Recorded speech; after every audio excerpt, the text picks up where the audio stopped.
What's up, everybody? This is What is Sports? I'm your host, Tyler Dietz, and with me for today is my good buddy, JP Cochran. Hello there. Hey. And also Nick Grant. Hey, how's it going? Going awesome.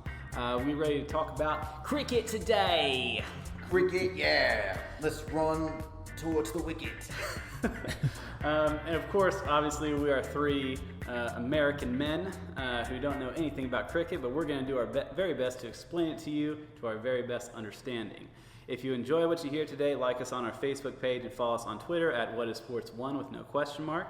And if you haven't yet, subscribe to us on your podcasting app of choice, iTunes, Stitcher, etc. Leave us a rating or review if you enjoy the show, if you haven't yet. Also, check out our sister show, What is Nerd? Fixing to drop its next episode this coming Friday, in which we cover the anime series Neon Genesis Evangelion, which we're pretty excited about that. And finally, if you have any questions or comments, send us an email at wisportscast@gmail.com. Now, before we get into the cricket talk, we all celebrated our glorious Independence Day by watching a bunch of people mash hot dogs into their face holes, right? Oh yeah. It was amazing, life-changing actually. Oh yeah. So Nick, give us the rundown. How did this go? So you have, I can't remember the number of competitors, but there's several competitors that eat a ton of hot dogs in Coney Island. Oh yeah, and of course it's the Nathan's Famous hot dog eating contest. Yes. For those who happens on 4th of July, and basically there's only one person that matters, and that's Joey Chestnut, and he ate 71 hot dogs in 10 minutes, and that's just incredible. Yeah, that is. Well, and if listeners who were following us on our live tweet covering the event, I was pulling for Jeffrey Esper, this other guy who, actually Joey Chestnut admitted to being a little bit threatened by this guy, but obviously he was just being polite because he destroyed the competition. I think that the second place person in the hot dog competition, I don't think it was Esper, I think it was one of the other guys. They were like 20 hot dogs behind.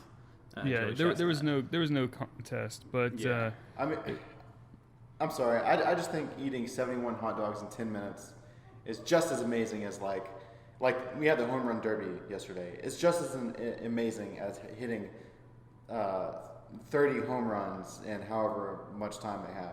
Yeah. I mean, it's amazing. I don't understand how people's bodies can handle that many hot dogs. It's like within it's disturbing. Yeah. It's disturbing. Yeah. Well, it is pretty gross, but it's fun. It's real fun to watch. Yeah. Well, and I also wanted to point out so there's the 30 for 30 documentary, The Good, the Bad, and the Hungry, that was on ESPN. I believe like a couple days before the hot dog eating contest, and I had a chance to catch it, and I suggest y'all watch it if you ever get the chance, or if you see this on, because it's really interesting.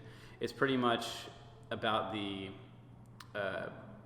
kind of rivalry between Joey Chestnut and Kobayashi, the Japanese competitive eater who had been the champion before Joey Chestnut hit the scene.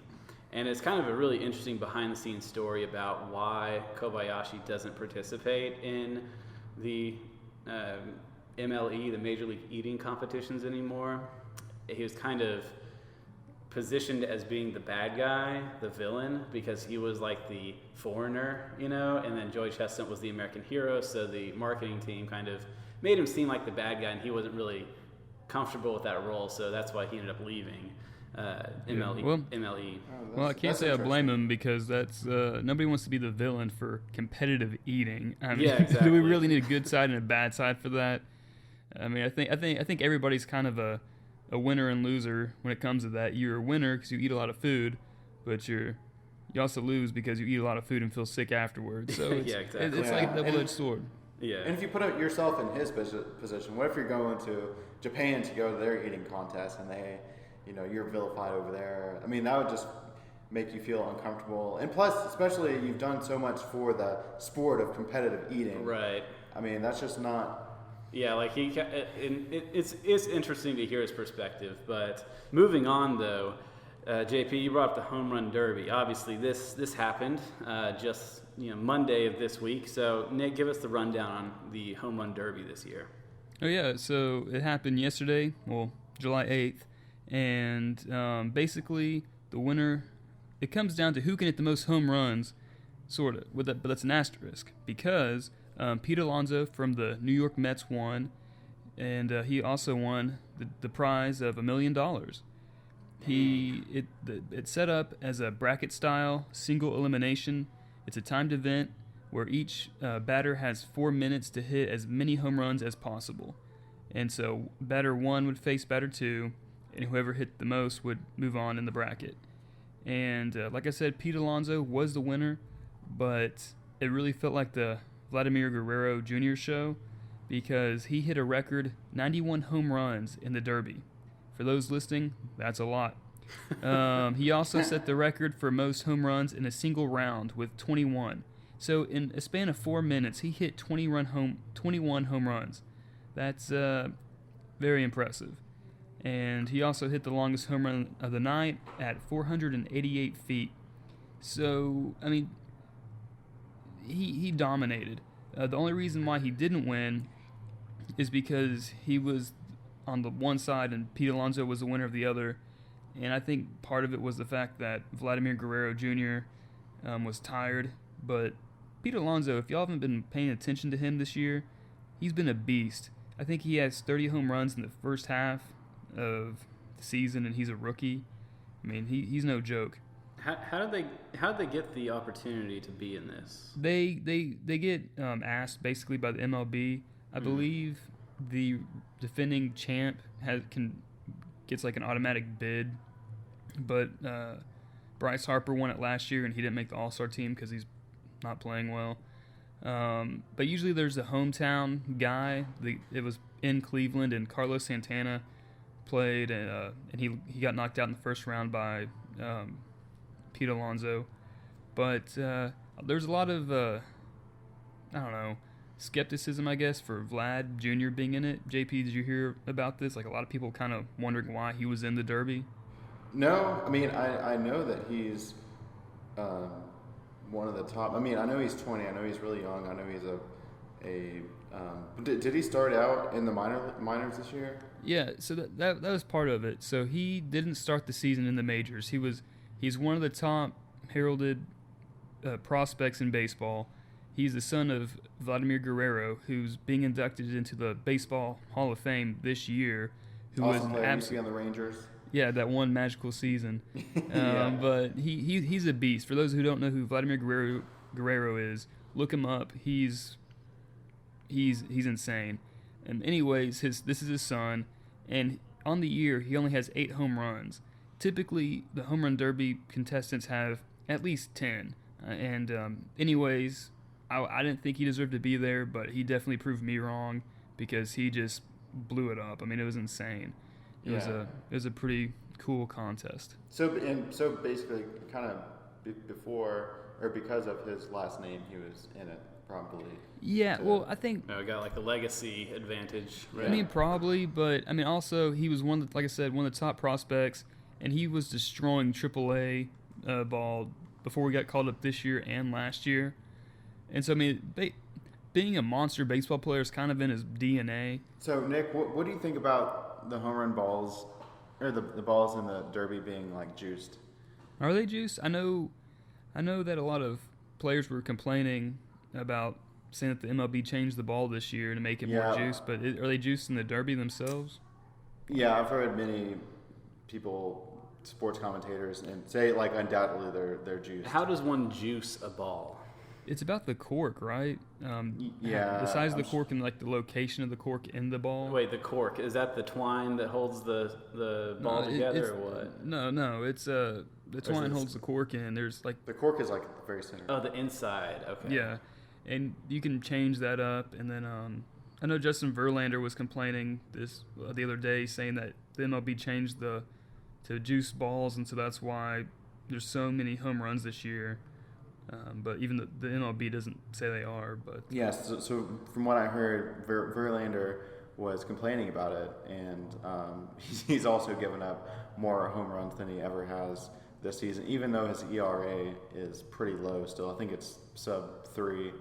It just seems to be people are hitting better now. Yeah, and actually other pitchers have come out and backed him up on it. And also he was saying that, MLB owned the company that makes these baseballs, and so MLB is kind of just tampering with the game, trying to. Well, I mean, it makes sense. They're trying to make their product more entertaining. So yeah, I buy it because I think that I feel like I've been hearing that a lot. It's the kind of the lowering popularity of baseball over the years. Yeah, and baseball has a lot of issues that need to be addressed because it's been declining in popularity year by year, I think. So Verlander has come out and said this, but MLB has denied that they're doing anything to the baseballs, and Verlander's upset because he just wants to be told the truth. Interesting. Okay, well, let's move on to our next topic. We need to cover the big old series of soccer tournaments that just finished up this past weekend. On Sunday, we had finals for the FIFA Women's World Cup, the CONCACAF Gold Cup, and the Copa America. We'll start with FIFA Women's. We had the third place match of Sweden against England, which was on Saturday. Sweden won, which was actually very exciting. I kind of took a liking to Sweden towards the end of the tournament because they had beaten several teams that were projected as being better than them. Sweden scored 2 early goals. England scored 1, and then immediately scored another one. Like a couple minutes after England scored their first goal, they scored a second one. But it was the second goal was redacted due to an offsides foul. And then in the finals, we had the United States versus the Netherlands. The United States won 2-0. This was a fun game to watch. The first half was very defensive. In fact, it kind of made me a little bit nervous if the U.S. didn't score in the first half.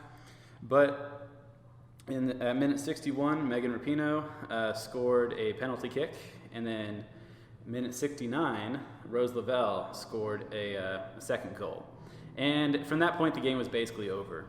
And just watching it was completely one-sided because I watched about a little bit of the second half, and I mean, the U.S. had control the entire time. Like there was never any doubt that they were going to lose. And so, congrats on the U.S. team. Like they've been a blast to watch this season. I think that like a lot of the women on this team have become like superstars. Yeah, and that's great. Throughout this, and Megan Rapinoe won the Golden Boot, which is like the MVP award for the World Cup, with 6 goals and 3 assists throughout the tournament, which is huge for a soccer tournament. And also, a side note on the U.S. for the U.S. women, they never once trailed in the tournament. That's insane. Yeah, that's complete domination. Yeah, exactly. And so I think that hey, the U.S. should be proud. Other countries need to step up their game. And hopefully this will. I guess the popularity with soccer, women's soccer in the U.S. is it's popular, I guess, compared to other countries. Well, and it is now, especially because the United States just likes to see their team win. But hopefully I think any country wants to do that. And but hopefully that's true for the men. Mm-hmm. Well, and so interesting point about the men, because on the other tournament, the CONCACAF Gold Cup, the U.S. men's international soccer team lost against Mexico. Now, historically, the Gold Cup has kind of flip-flopped between Mexico and the U.S. being the winner. My personal opinion is that Mexico is a much better team than the men's U.S. team, so I'm not surprised that they won. I'm disappointed, though, obviously, but yeah, I would love to see a game between the U.S. men's team and the U.S. women's team. Like, I would love to see that. Well, right now the U.S. women they're suing the U.S. soccer, professional soccer, whatever, for equal pay. Yeah, which is crazy because I saw the gaps between those, and it's inexcusable. It's crazy. They're a team that, like, how is the U.S. men's team making more than them when they're the ones who are winning? You know what I'm saying? But Yeah, it's wild. Yeah, but hopefully, I mean, I hope that soccer continues to gain popularity in the end. I mean, because I would be so upset if the men don't make the World Cup. I'm a guess that they're not, though. Really? That's just... Yeah, unless things kind of turn around. I think that if they had beat Mexico in the Gold Cup, then they might be in contention for the World Cup, but... And we'll see. It's still like 3 years away, so, who knows.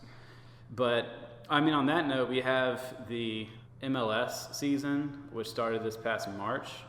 It's that's kind of in full swing right now, so if you're hungry for more soccer and you live in the United States, jump onto the MLS train. I haven't personally watched any this season, but I'm going to start watching that now that I don't have any international soccer to watch. Then we also have the Copa America, which was the South American International Tournament. Third place went to Argentina, who beat Chile 2-1 on Saturday. And now, did y'all hear about what happened with Messi? No. So he got thrown out of the game, out of this third place game on Saturday, right before halftime, due to a clash with a Chile player, Gary Medel, where they had kind of bumped into each other, or Messi was, he kind of grazed Medel with a kick, and Medel kind of comes up and starts like fronting Messi like he wants to fight or whatever, and all Messi did was just stand there, and both of them ended up getting a red card, which in soccer means that you can't play for the rest of the match. That's idiotic. Yeah, it's crazy. Well, especially since Messi didn't do anything. Right. The other guy, obviously he's trying to pick a fight. Like, he should have gotten the red card. Messi should have gotten the yellow. But so both of them got thrown out the game, and Argentina ended up winning the match anyways. But Messi didn't go to the medal ceremony because he was talking about how he felt that the refs in the tournament were like corrupt, were like they were biased against Argentina, which I don't know if I believe that necessarily, but he just thought he was treated unfairly, so he kind of boycotted the medal ceremony. Then you have the finals, which was Brazil versus Peru. Brazil won. Not a huge surprise there, especially since they're a great team, but they also had the home team advantage. The penalty kick that Peru scored against Brazil was the only time that Brazil had ever been scored against in the entire tournament. So that's pretty impressive, right?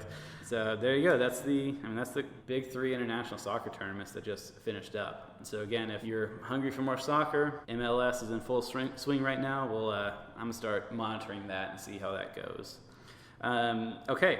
Well, James, Paul, you got the Wimbledon update. So what's going on with Wimbledon?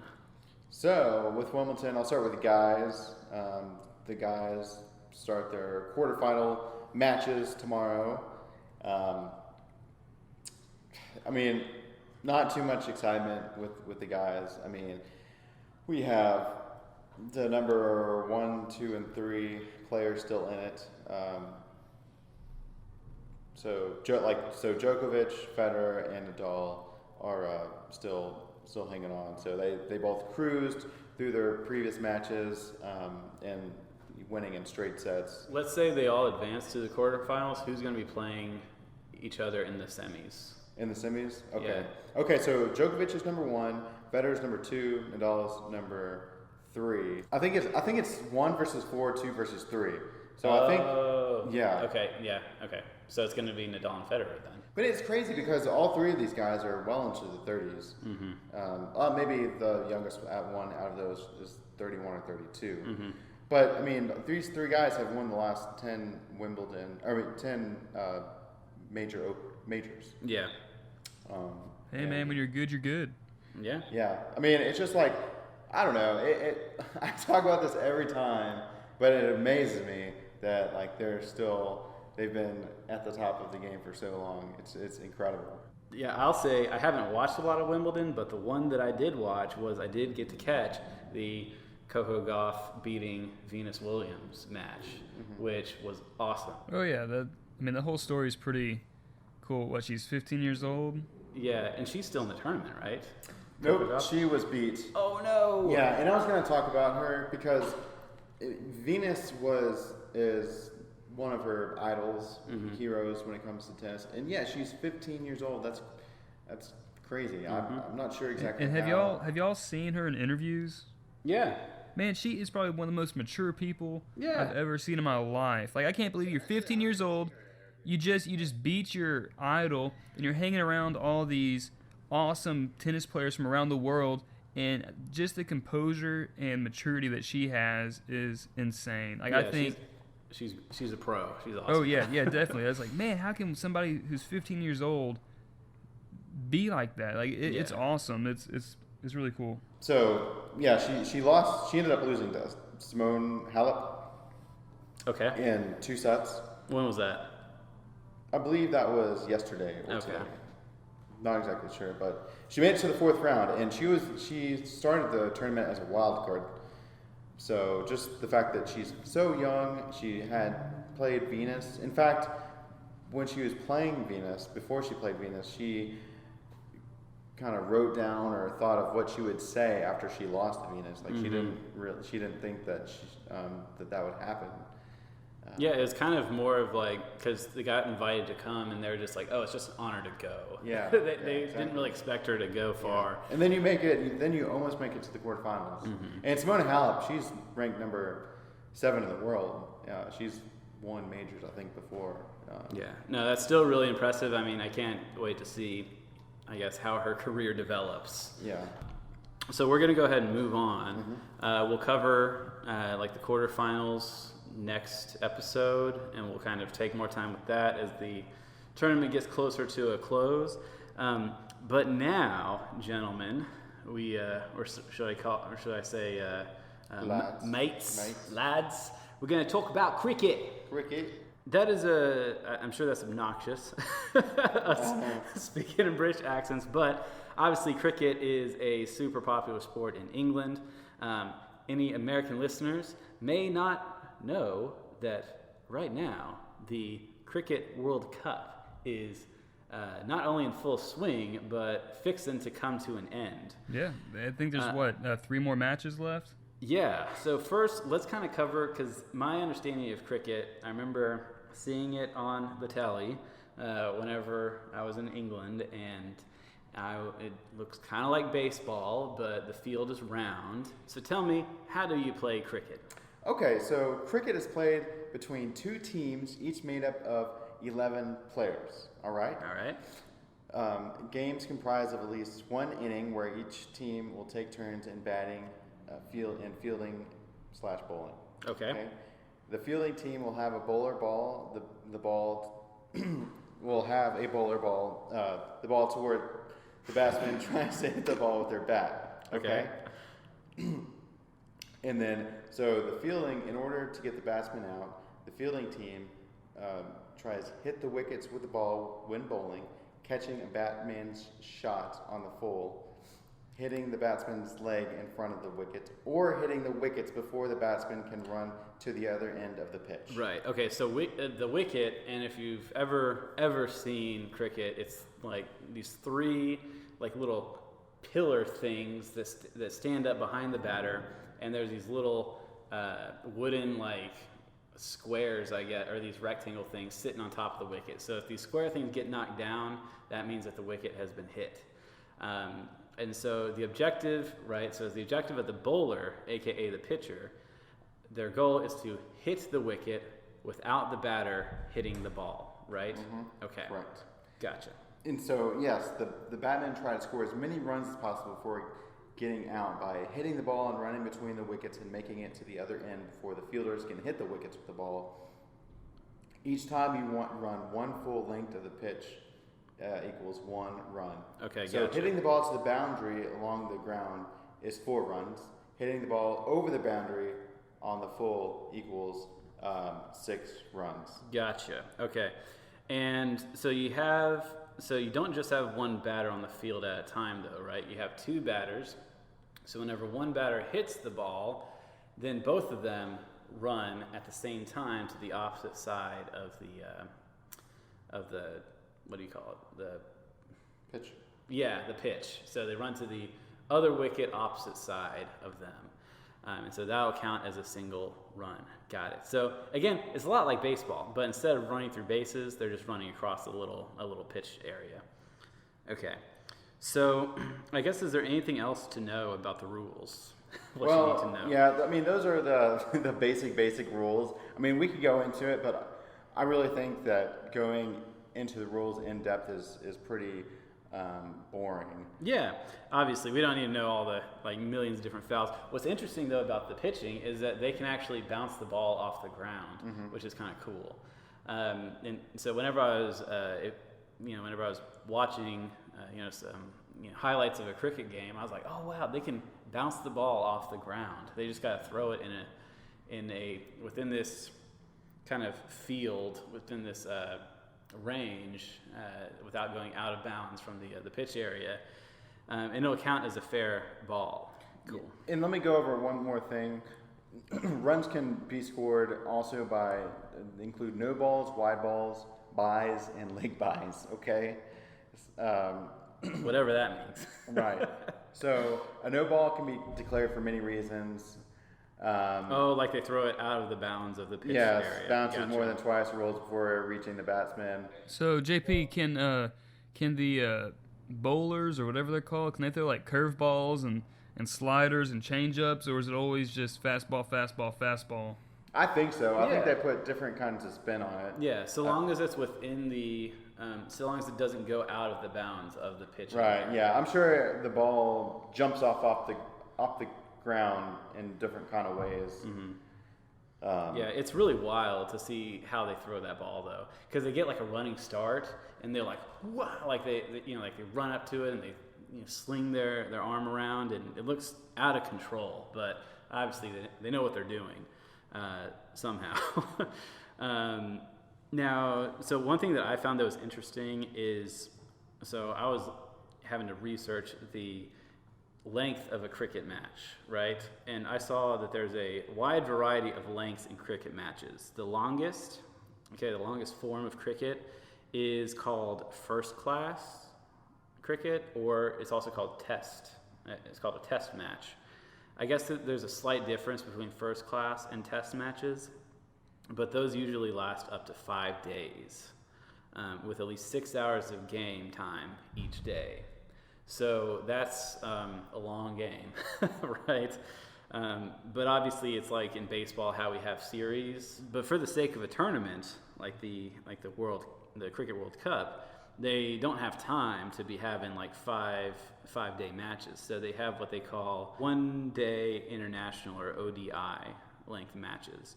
And so these usually last a single day of maybe 6 hours or so of playtime. And they also have really short matches called 20-20 matches, or 100 ball matches, which only last for a few hours. I think that's the kind of cricket I'd want to watch. I think so. Just kind of fast and dirty, just get it over with and enjoy it for what it is. Yeah, I wouldn't have the patience to watch a 6-hour cricket match, I don't think. No, I would read a book or take a nap. Yeah, the difference really is in just determining when a team is finished playing, because usually there's just 2 innings, and that's like one team plays a single inning and then they switch sides, and then another team plays a single inning, then the game's over, which is really interesting, right? Because for baseball, we're used to each time both teams bat, that's a single inning, and we have 9 of those, right? But cricket is just, a big old chunk of one team batting and then a big old chunk of the other team batting, which seems interesting to me because it seems like it would be a huge disadvantage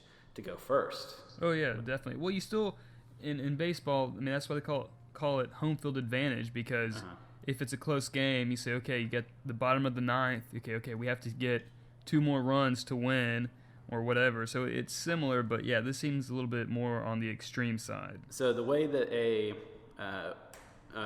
ODI, or 1 day international match works is that each team gets to bowl 50 what they call overs, okay? And now an over is when a bowler, aka a pitcher, legally bowls 6 balls, okay? So they throw 6 balls without fouling. And so each team gets 50 of those. So usually, I mean, if you do the math, it's like 50 times 6, that's like 300.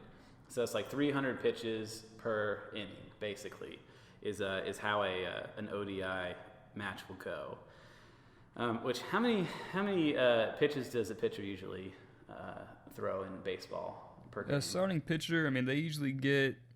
I mean, it obviously depends on a lot of things, but if a pitcher is doing well and he's pitching late in the game, I mean, usually it's a little over 100. I mean, you'll see 100, 110.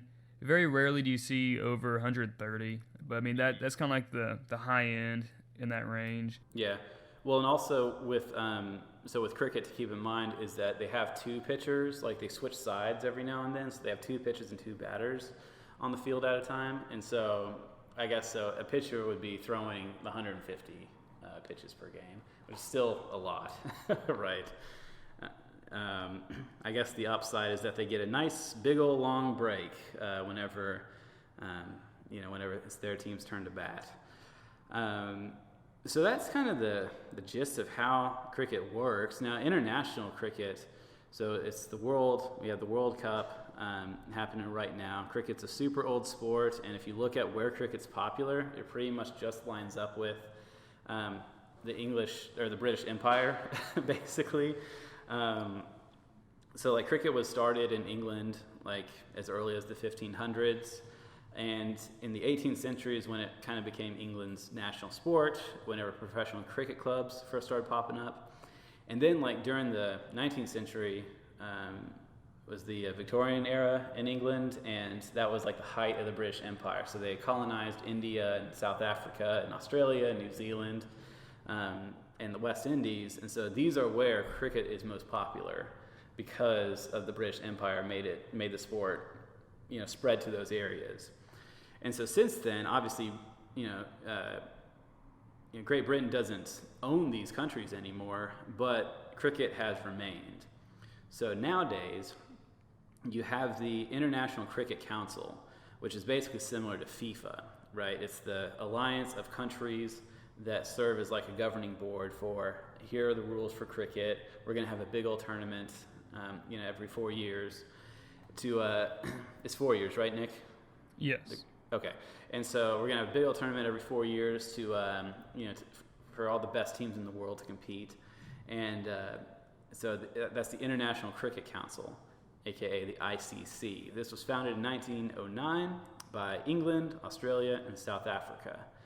Right now, there are 12 main countries that have ICC full membership status. That's like India, the West Indies, New Zealand, Pakistan, Sri Lanka, Zimbabwe, Bangladesh, Ireland, and Afghanistan. Notice that the United States is not in there. Really? Right. No What? countries I mean, in all the North people- or South America are in there. I mean, the West Indies is the closest to that, but Man, I thought so the on U.S. this- would have been in there. I mean, I Right. play cricket with all my friends, all my lads, every Wednesday. We just go out to the cricket field and swing against the bowlers and. I wonder if there is a cricket. There's got to be a cricket field like in Dallas somewhere. Well, this is kind of a little off subject, but not really. When I was doing my research for the Cricket World Cup, I saw that there had been a few leagues in the U.S. For cricket. They only lasted one season, but I think there's. I saw two different leagues. I can't remember the names of them, but yeah, they lasted a season, which I'm not surprised because of the massive popularity of cricket in America. But yeah, we were just talking about how baseball is having trouble, staying popular. Like imagine throwing cricket into the mix. Right. But the United States actually does have partial membership in the ICC. I don't know why, but the U.S. does have. They're called an associate member, and there's 93 other countries in the world that have associate membership status. Yeah, I don't know. I would have a tough time getting into cricket. Maybe the shorter 2020 games, I'd be able to watch, but that's what they need to start a 2020 league in the United States. It can be counter programming for like lacrosse or whatever, other obscure U.S. sports. Yeah, but at the same time, I mean, I love baseball, but the only reason I love baseball probably is because I grew up with it. I grew up playing it and watching it, and I understand it really well. Because really, cricket and baseball are basically the same thing. It's someone's throwing a ball and another person's trying to hit it with a bat. Like everything else is sure, like there's differences like that, but at its core, it's the same thing, right? Yeah. Yeah. Well, JP, you said you want to get into cricket. Well, there's no time like the present to get into it, because like we said earlier, it's the World Cup of cricket, and That's you have a few more opportunities to watch some of the best cricket players in the world competing at the highest level. It's the World Cup's been going on from May 30th and will conclude on July 14th. And like we said before, it's in the semifinals. A few teams in it. We got England, Afghanistan, Australia, who actually won the last Cricket World Cup in 2015, Bangladesh, India, New Zealand, Pakistan, South Africa, and Sri Lanka, and the West Indies.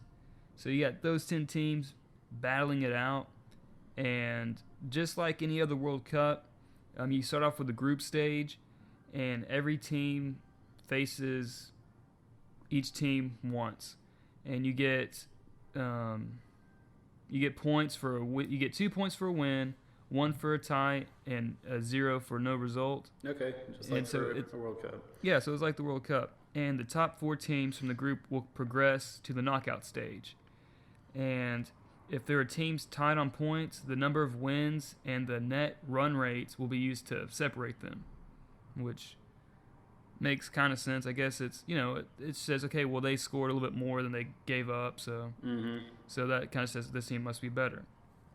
Right now for the knockout stage, it's single elimination, and today actually, it was India versus New Zealand, and they had to postpone it till tomorrow due to a rain delay. So they started the game a little bit today, but it's being pushed to tomorrow, which will be July 10th. They'll continue on that match. And then July 11th, Australia is facing England. And then on the 14th, it'll be the final match to see who the champion is. Now, Nice. India... So I got a question, Nick. Yo. Let's say I want to watch this. Where can I watch it as a Yankee? If you want to watch it, and I actually think I might, just because why not? The only way you can watch these matches is through Willow TV.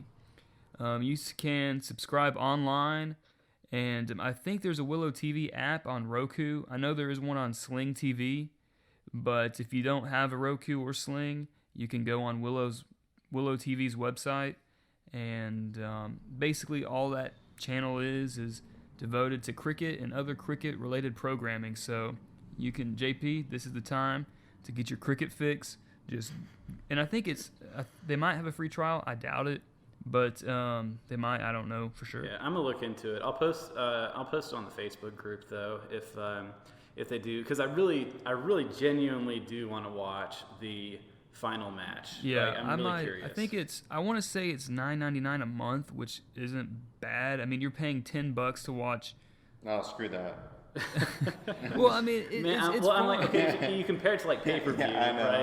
right? So you might as well. I mean, that's a McDonald's meal, I mean, that's lunch, and so just don't eat lunch for a day, and you get to watch cricket for a month. I mean, I think it's a win-win right there. Yeah. So I'm gonna do it. I might check it out. Do it. The next time you can watch the Cricket World Cup will be in 2023, and it will be held in India from February 9th to March 26th. So mark it on your calendars, people. 2023 Cricket World Cup coming at you live. Awesome. Okay. Well, let's go ahead and wrap up today's episode. Next week we're going to be covering the Tour de France. Tour de France? Yes. I watched a little bit of the recap of it that was on earlier today, and it was very boring. Now let me tell you, the Tour de France commentators are amazing. I mean, how do you sit there and commentate on a bike race? I'd be like, he's for still hours? going. He's still going. They make it exciting. One of the reasons I like the Tour de France is because I watched it when I was younger, when Lance was racing. The This cheater. yeah. Okay. Yeah. Okay, but everybody cheats. I swear, everybody dopes. He was the winner of the. He was the winner of the blood dopers. Okay. Well, we'll get into it next time. We're going to catch y'all up on all things that you need to know about Tour de France. If you have never watched it before, if you haven't been keeping up with it, we're going to catch y'all up. Yeah. So, Catch tune up. in. If you enjoyed what you heard, like us on Facebook, subscribe to us, write us a review on iTunes. We will be back in your feed next Wednesday. Also, subscribe to our other show, What is Nerd? We got a hot new episode coming out this coming Friday. So we'll see you guys next week. Peace. Bye.